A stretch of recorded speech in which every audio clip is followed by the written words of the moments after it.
Hi, I'm Caitlin's audience member. Homeschooling is a mystery to some, just as public schooling is a mystery to others.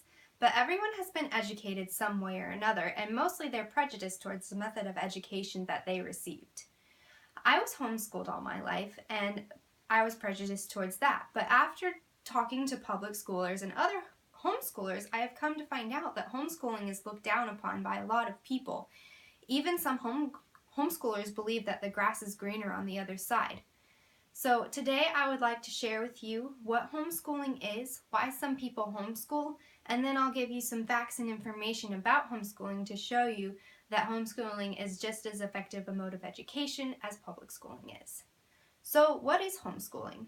There are several different methods of homeschooling, ranging from strict parent-led education to more relaxed student-led learning. Some of the stricter varieties of homeschooling include classical and school-at-home methods, in which the parent sets a strict schedule for their student and the students follow a curriculum-based learning style.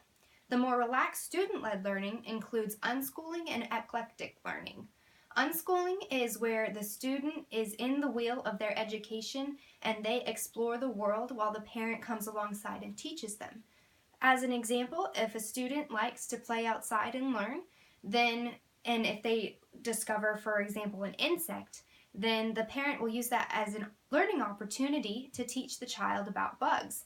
They might follow up that experience with a trip to a science museum or a trip to the library to research more about the topic. Eclectic learning is another more relaxed learning style in which the parent blends the school-at-home method with the unschooling method. So the student gets to learn important subjects from textbooks such as math and literature, while they also get to use the unschooling method where they explore their own interests.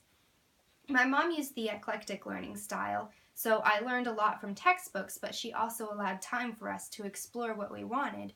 And she also took us to the library a lot to research our favorite topics, which has given me a personal love for books and which is also why I'm in college to study to become a librarian. So now you know what homeschooling is, and you may be wondering, why do people homeschool? Well, there are several reasons why parents choose to homeschool their children. One of the reasons involves learning style. As homeschool.com says, some children prefer structure and learn best when they're told what to do. Others learn best on their own. Some children do their best work around the kitchen table, and others excel when they're out of doors. The goal of the homeschooling parent is to identify how, when, and what their child learns best, and to adapt their teaching style to their child. Other methods or other reasons why parents choose to homeschool is they have more of a say in what curriculum their students are learning from. They get to choose the textbooks and the reading material that goes into their children's brains. Also, students choose to educate their children at home because this gives students opportunities to focus on subjects that they like more, such as me with literature. Or it also gives time for the students to focus on subjects that they were having a hard time with.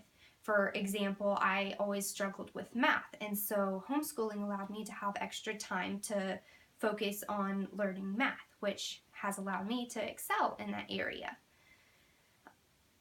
So those are some reasons why parents choose to homeschool their children, and I would like to focus your attention on some facts and figures of homeschooling, which will hopefully show to you how homeschooling is an effective method of education.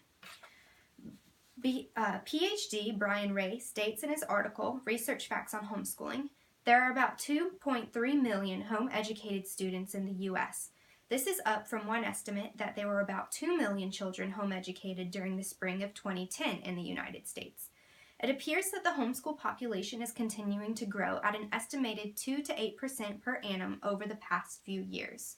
Now, all those numbers might not mean a lot to you, but I'll try to show you some figures which will show you what those numbers mean. First of all, I'll start with ACT and SAT scores, comparing homeschooling children to public schooling children. OnlineCollege.org says that the homeschool average for the ACT was 22.5 in 2003, compared with the national average of 20.8. The SAT was no different, with a homeschool average of 10.92 in 2002 and a national average of 10.20. This trend continues in college with freshman GPAs. During the first semester of college, the homeschool freshmen have higher GPAs than their public school counterparts.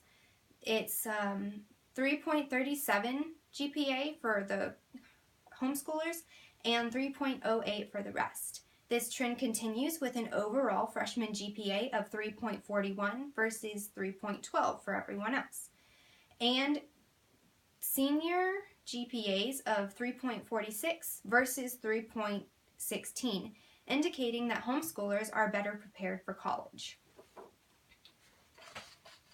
One more quote from OnlineCollege.org says, as reported by the Homeschool Legal Defense Association, more than 74% of home-educated adults between the ages of 18 and 24 have taken college-level courses. This rate is much higher than the general U.S. population, which comes in at 46% of the same age range. So all of these numbers, ranging from the growth of the homeschool population to the grades of the homeschool population and the amount of homeschooled children in colleges, are just some ways of showing you that homeschooling is just as effective a mode of education as public schooling is. Now, as I grow up and have children, I don't know whether or not I'll be able to homeschool them or public school them, because I don't know who those children will be or what method of education will be right for them. But I do hope that my children will learn best homeschooled, because I have had a great experience being homeschooled along with my siblings, and as have many millions of people around the world. In conclusion, I know that homeschooling has received a lot of criticism from a lot of people, but that criticism comes from people for whom homeschooling was not right for. So therefore, I would like to invite those people to believe that homeschooling is just as effective a mode of education as public schooling is. Thank you.